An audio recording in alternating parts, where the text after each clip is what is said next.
Ivan Pavlenko, From Family to Family, Chapter 3, Part 8.4, The Beginning of a New Path, read by Natalia Vizova. The work of a district newspaperman is very difficult and exhausting. The staff is small, and the newspaper must be published 3 times a week.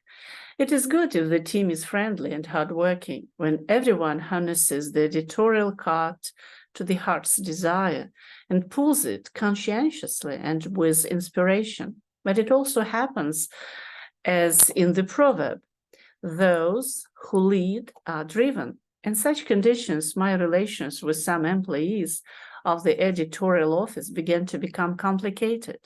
I considered myself an equal member of the team and no longer wanted to be either a boy on errands or the donkey on which water is carried. For the first time, the conflict arose around the radio newspaper, which we began broadcasting every Saturday. Baykun, the head of the party department, was responsible for it.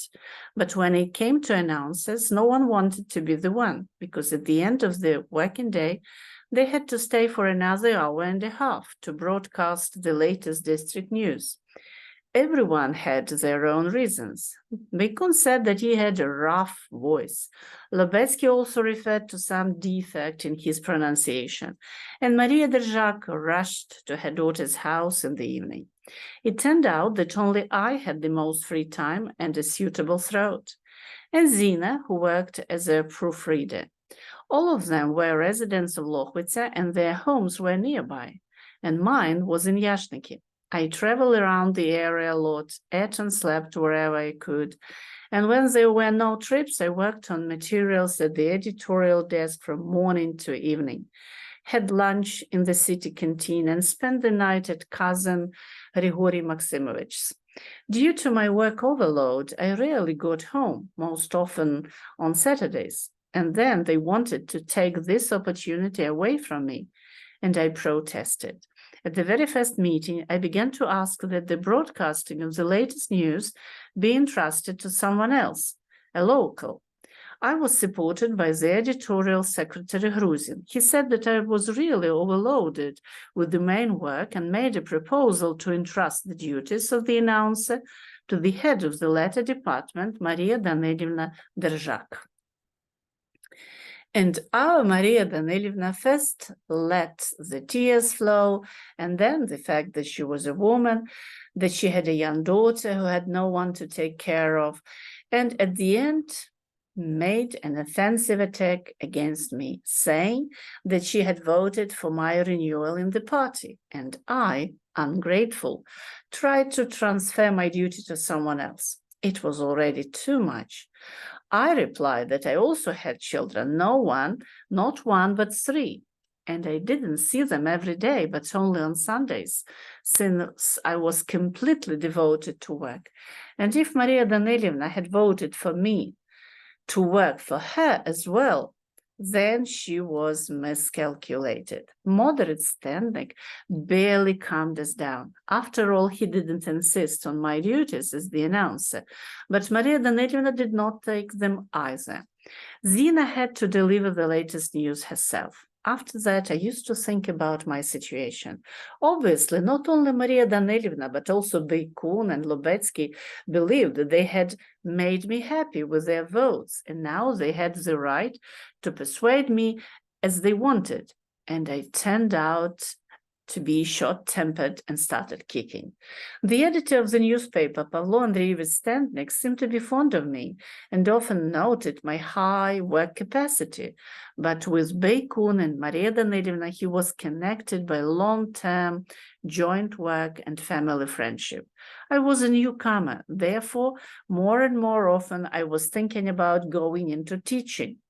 My intention was reinforced by the fact that I was already finishing the 4th year of the institute, and once, jokingly or seriously, the head of the district department of education said, "And I am holding the position of school principal for you."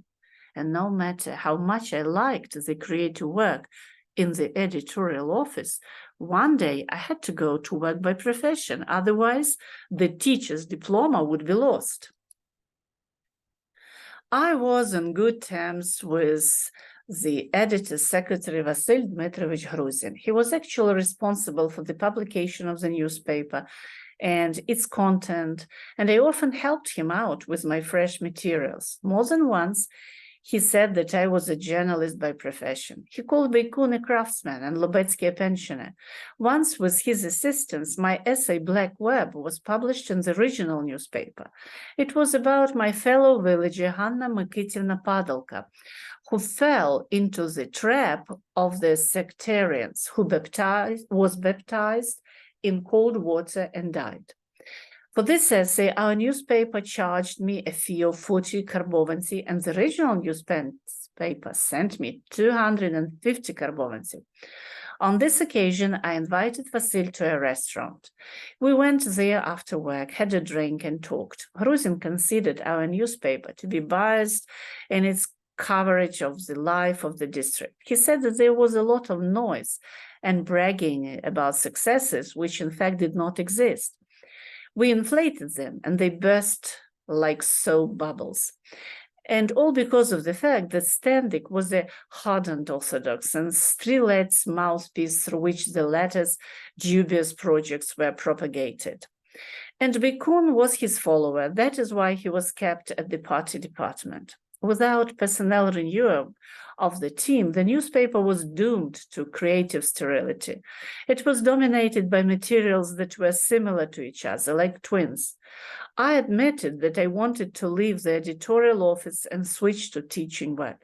He approved my intention and said that he himself had received an invitation from the newspaper Kolhospne Selo, returning to the essay Black Web. The sudden death of a young woman shocked the village.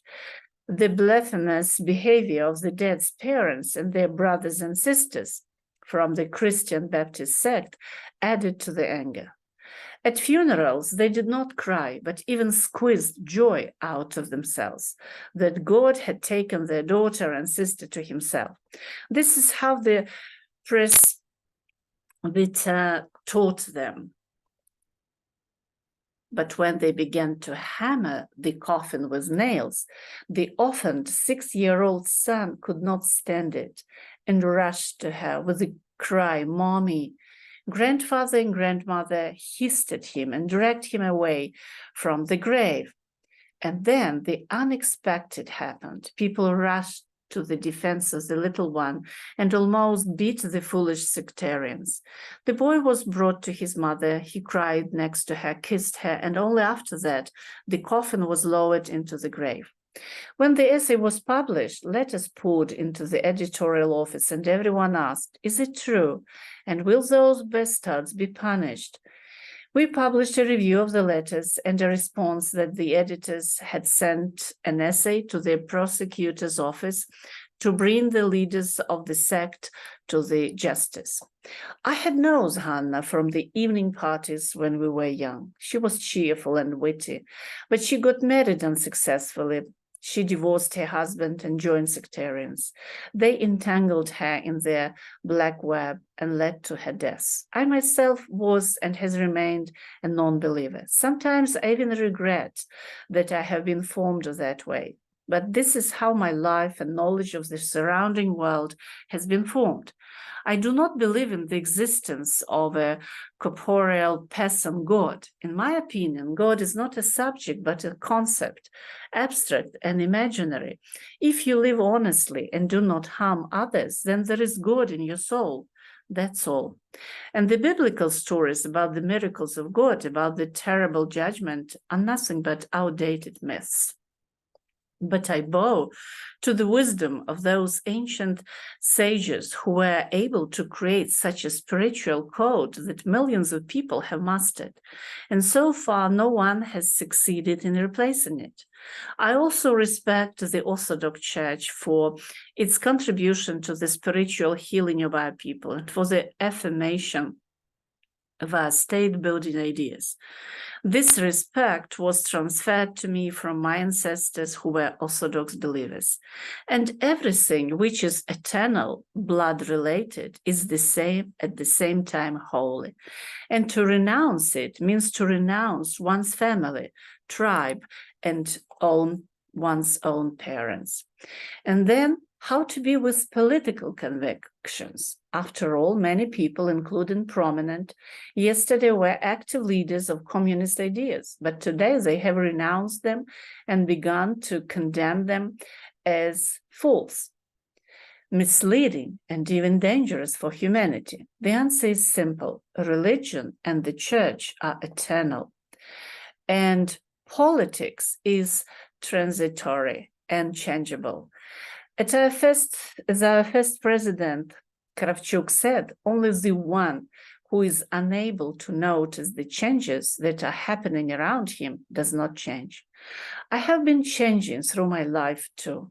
In my childhood, I was afraid of hunger and the forces that caused it.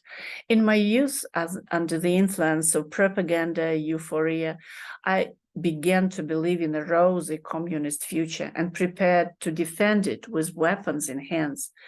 Being in captivity was not only torture for me, but also experience. I experienced and learned a lot, became more insightful and farsighted, and after returning from captivity, I felt cheated and morally offended. After all, there was nothing more tragic than disappointment in those ideas in which you had believed and for which you almost had given your life. Khrushchev's thaw somewhat softened my bitterness, and I returned to the party.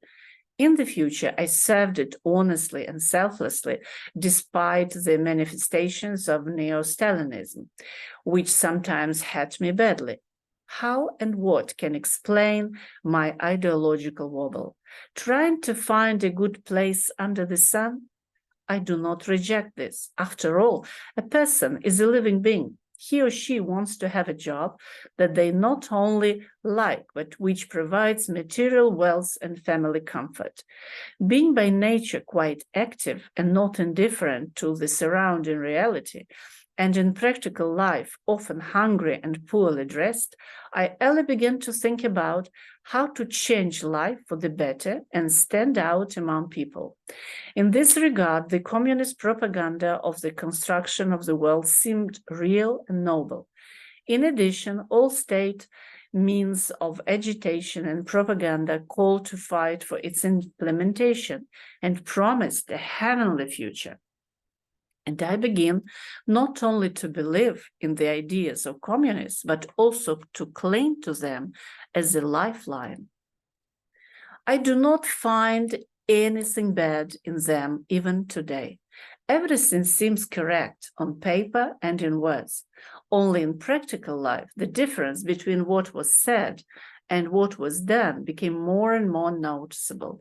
At first, I thought that it had been the fault of a group of adventurers led by Stalin who had usurped power in the party and the state.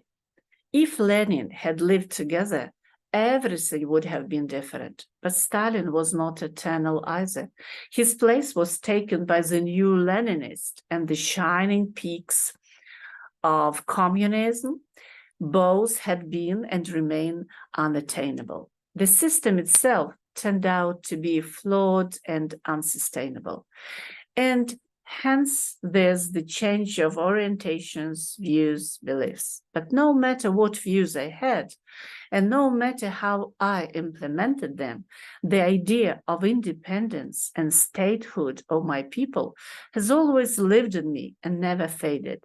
And when it suddenly appeared in my path as a practical reality, I would, without hesitation or wavering, give it myself without a residue. But this long-awaited event happened already at the end of my age. I didn't participate in it, but I was glad that I had waited for it.